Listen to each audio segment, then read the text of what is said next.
pensons qu'il est temps que nous puissions faire le choix des candidats qui méritent pour que nous puissions imposer un vrai débat, un débat de fond et mettre de côté ces genres de colibés auxquels nous assistons entre candidats qui se réclament être, en tout cas, faire le plein ou remplir les stades. Maître Ghislain Bamwanga, on va prendre aussi pour vous cet auditeur de Kinshasa.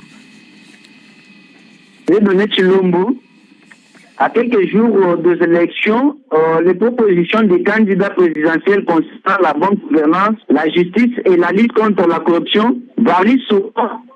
Certains candidats pourraient nous promettre des réformes législatives visant à renforcer les institutions judiciaires et à mettre en place des mécanismes de lutte contre la corruption plus rigoureux.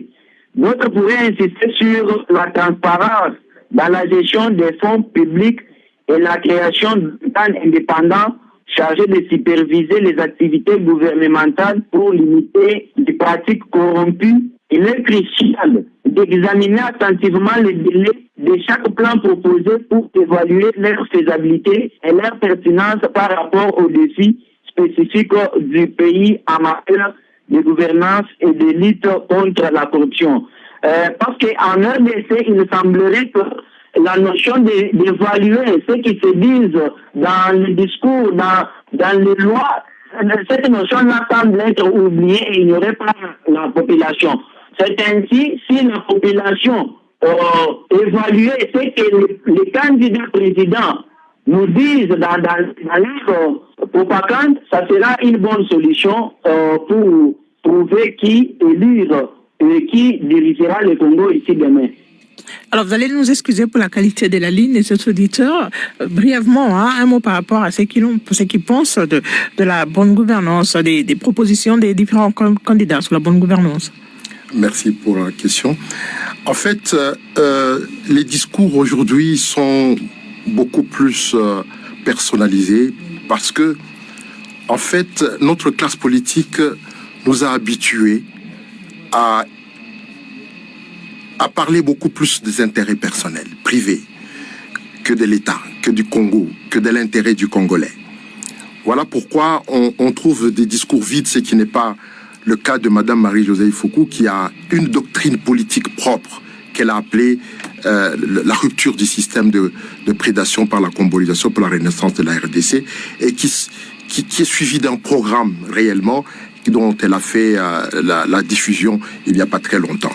Elle a parlé de la combolisation qui est une philosophie politique. Donc elle a un discours qui a un contenu et dont on peut parler, qui concerne l'État, qui concerne le peuple congolais, par son passé, par son présent et pour son avenir. En fait, moi, je voudrais revenir aussi sur la corruption. Quand je suis le professeur... Il faut y aller rapidement parce que... Quand je suis le professeur Bakan, déjà, on conclut par l'impuissance de l'État et par une grosse excuse du pouvoir face à son incapacité à gérer, à relever le niveau de la justice et de lui faire une bonne lutte contre la corruption. La corruption est universelle, mais son institutionnalisation n'est pas universelle. La corruption, c'est comme le vol, comme le viol, toutes ces choses-là, toutes ces infractions sont universelles, parce que le mal est universel. Mais l'instituer au niveau où nous l'avons en RDC, ça n'existe pas dans tous les pays. Parce que ici, chez nous, c'est une arme du pouvoir politique pour régner. C'est une arme pour tout le monde, pour les prédateurs. Alors, je voudrais revenir sur... très rapidement, on n'a plus beaucoup de temps. Soyez concis, s'il vous plaît. La proposition de Madame Marie-Josée Foucault dans le domaine de la justice, elle pense que le pouvoir est même s'il y a séparation des pouvoirs, mais on doit remettre le pouvoir judiciaire au peuple congolais.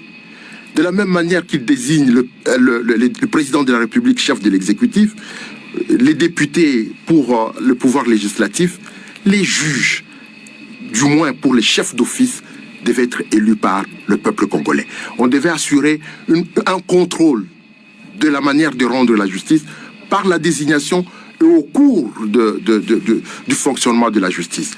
Et deuxième chose, c'est que c'est dit la justice, en tant que le ministère de la justice, dans le pouvoir exécutif, devrait être confiée à l'opposition, puisqu'il a un regard beaucoup plus pointilleux, beaucoup plus insistant sur la question de la justice.